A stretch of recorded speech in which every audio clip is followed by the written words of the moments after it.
A luchar, a luchar, a luchar, a luchar, a luchar, soldados valientes. Muy buenos días, amigos y amigas de Patria para Siempre y Patria para Todos.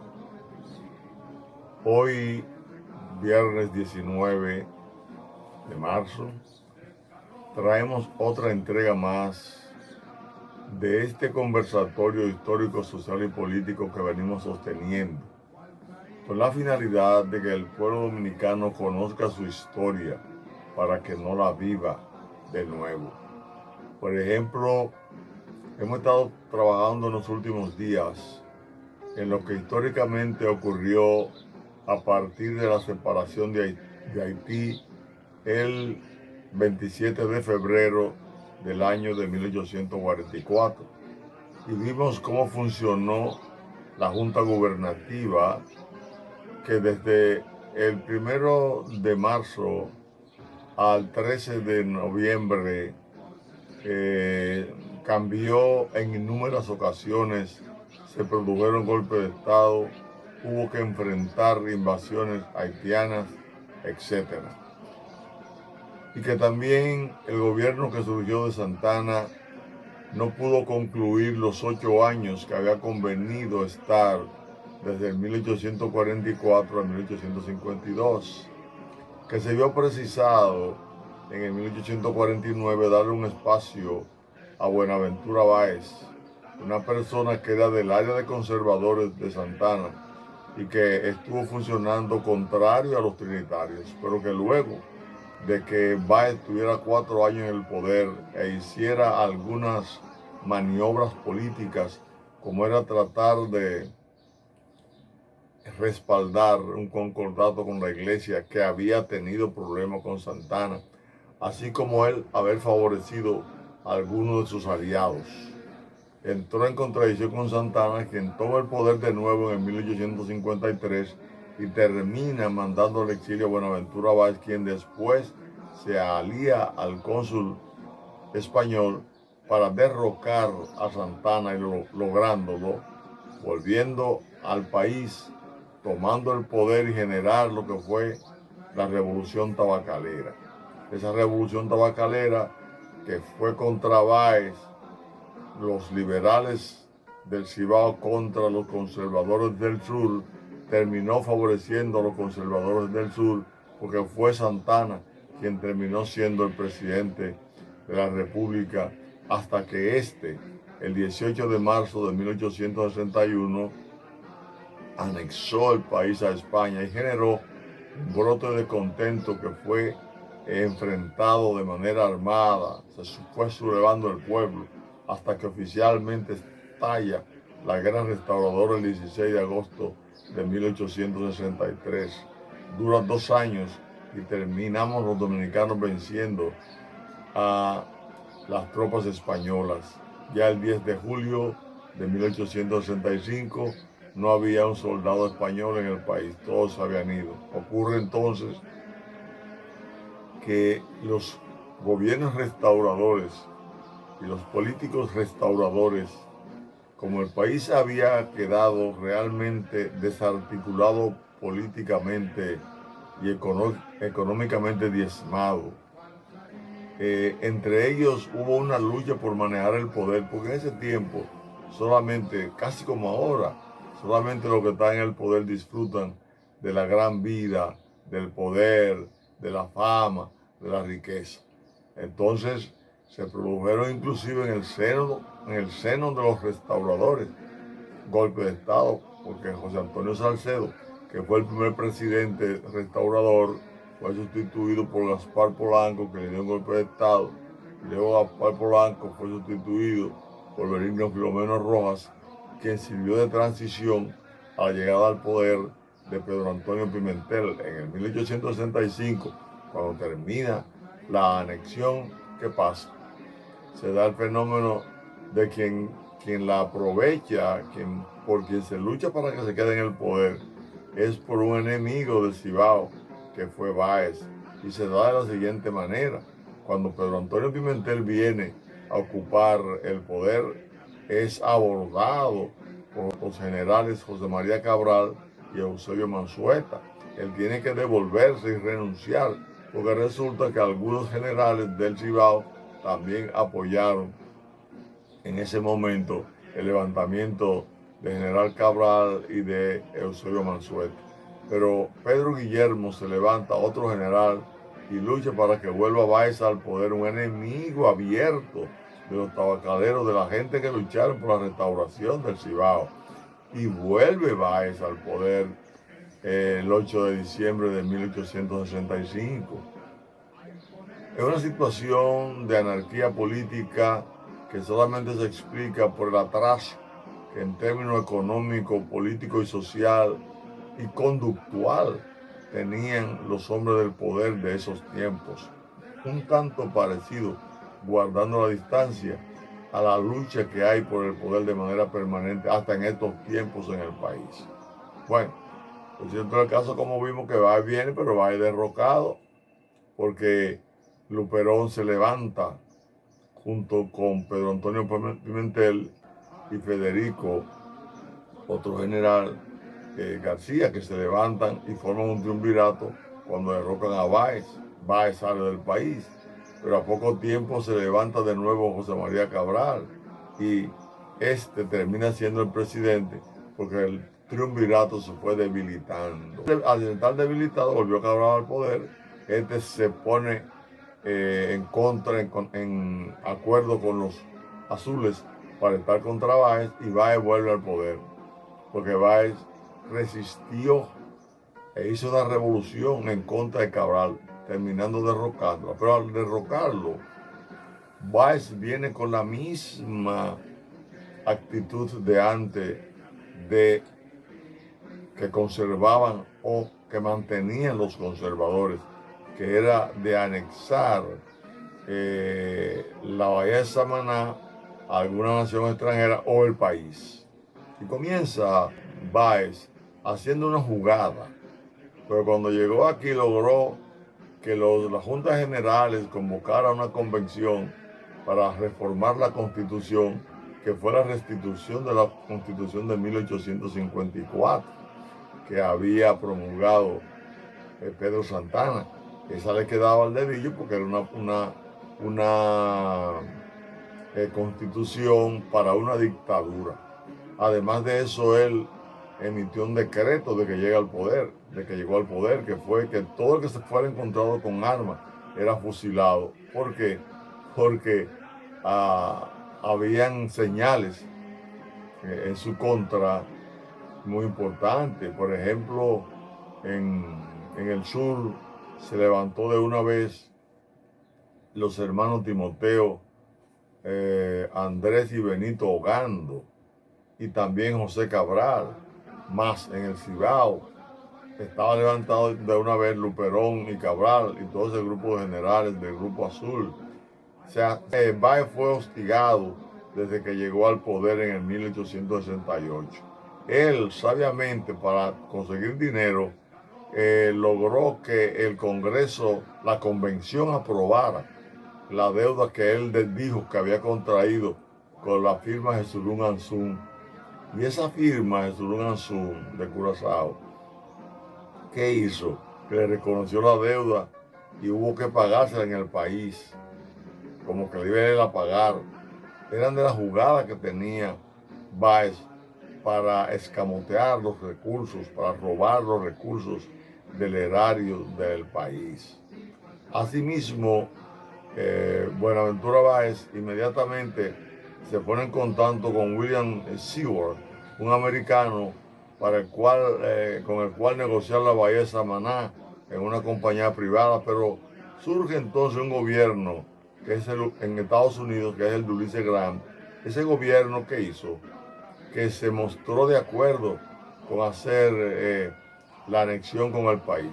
Y en noviembre de 1869 llegaron a hacer ya el acuerdo de esa anexión, pero tenía que someterlo al Senado de los Estados Unidos, y el Senado de los Estados Unidos lo que hizo fue que nombró una comisión. Esa comisión la compró el general Ulysses Grant, y dio el visto bueno cuando vino aquí, que se hizo una especie de plebiscito.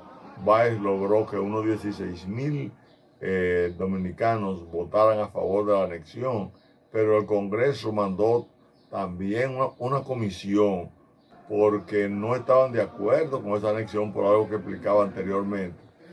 Y lograron terminar en una oposición en el Congreso encabezada por Charles Sumner.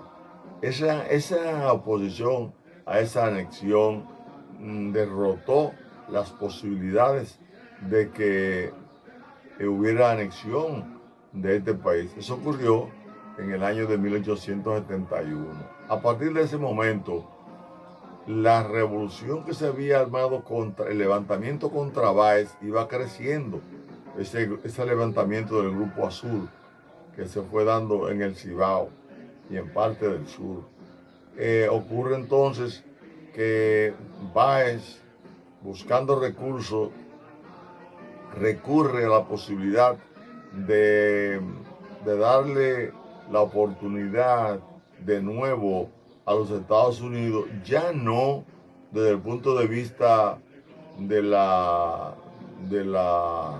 anexión a Estados Unidos, sino que la hizo de alguna manera a través de un sector privado con el cual él le iba a entregar la bahía de Samaná e iba a permitir que los funcionarios del Poder Ejecutivo, Legislativo y Judicial lo eligieran ellos, que fuera como una parte independiente para ellos, entonces traspasárselo a los Estados Unidos, para los Estados Unidos colocar una base naval en Samaná.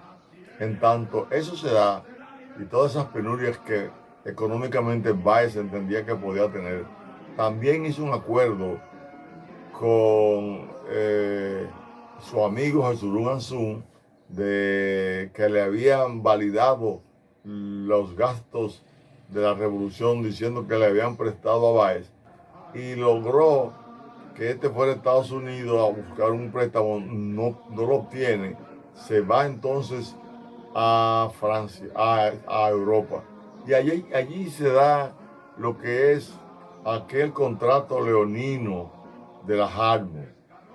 Esto consistió de la siguiente manera: como él había firmó ese contrato, Harmon se agenció, pidió 100,000 libras esterlinas de 420,000 que había solicitado Báez, donde él le ponía en garantía los bienes nacionales, las aduanas, la isla de Altavela, que era una isla de guano, que había sido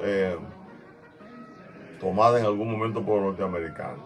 El fin es que de esos 420,000 libras esterlinas, que equivalían a 2 millones de dólares, tenían que pagarse en 25 años a un 6%, pues 1.472.500 libras esterlinas, que eran equivalentes a 7 millones, 5 millones más en 25 años. Lo grande es que Báez no recibe esa cantidad, sino recibe 38,000 libras esterlinas, que él entendía que con eso podía combatir a la revolución que encabezaba Luperón. Luperón, quien ya había comprado, o quien llegó a comprar, un barco de guerra llamado el Telégrafo, con lo cual hacía incursiones por los diferentes puntos marítimos al gobierno de Báez, el cual terminó haciendo que Luperón vendiera ese barco, el Telégrafo, porque lo perseguía tanto la marina del gobierno de Báez como de los Estados Unidos, porque estaban haciendo acuerdos para que los Estados Unidos se quedara con la bahía de Samaná. Es interesante entender que el chantaje contra la República Dominicana, el fiasco, el robo que se dio, fue más grande la Harmon, porque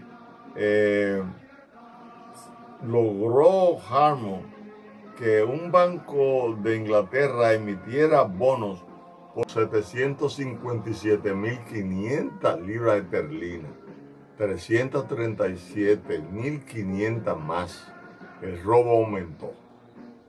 Para aprovechar la debilidad de Báez, es decir, que los 420.000 libras esterlinas que había que pagarlo en 25 años, pagando 1.472.500 libras esterlinas, sirvió para que el mismo Harmon se ganara, además de los 100.000 libras esterlinas, otra cantidad mayor que la tuvo que pagar el país, porque esta deuda fue pagada por Ulises Eroli Lee cuando se hizo dictador después de 1887, a partir del 6 de enero. Ahí el país comenzó a tener préstamos leoninos que eran pagados por gobiernos que venían luego y el pueblo dominicano, como ha ocurrido hoy.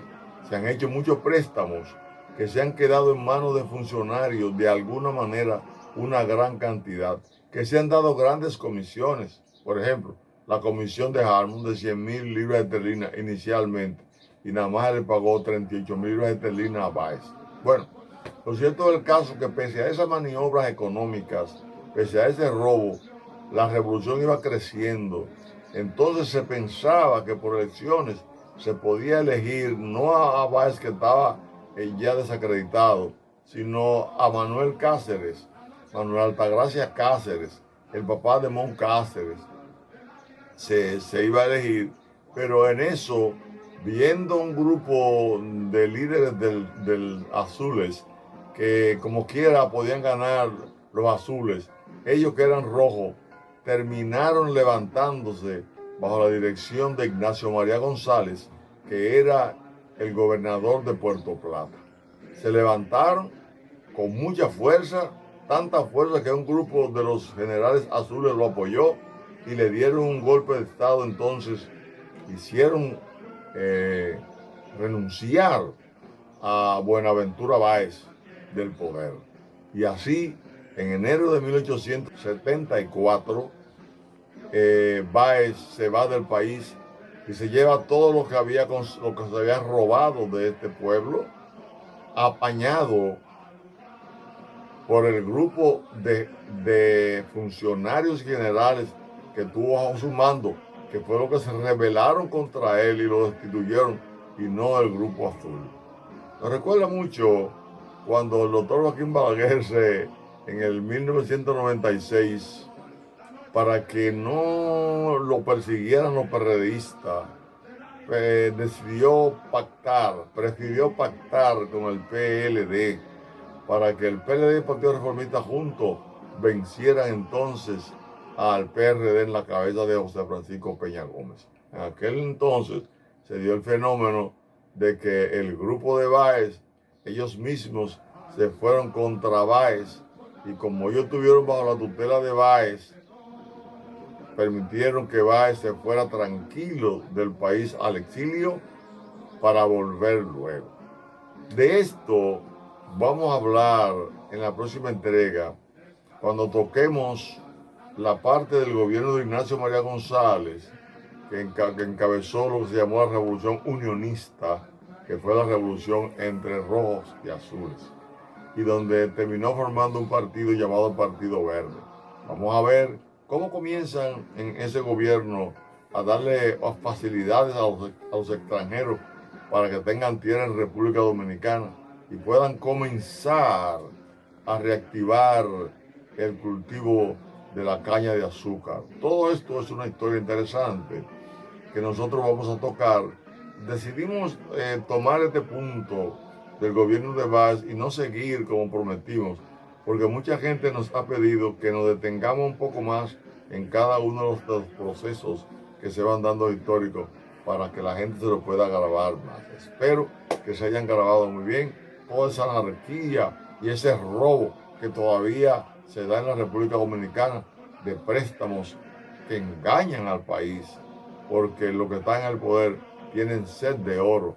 Se van a llevar el dinero y lo va a pagar el pueblo después, como tuvo que hacerse antes del empréstito que hizo Lili con la Westendorf.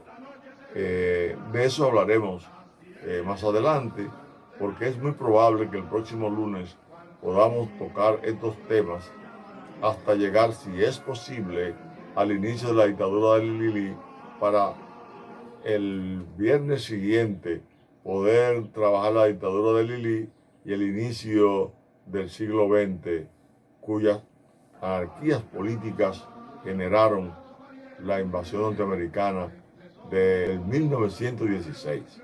Esa primera invasión norteamericana que se oficializó en noviembre de 1916.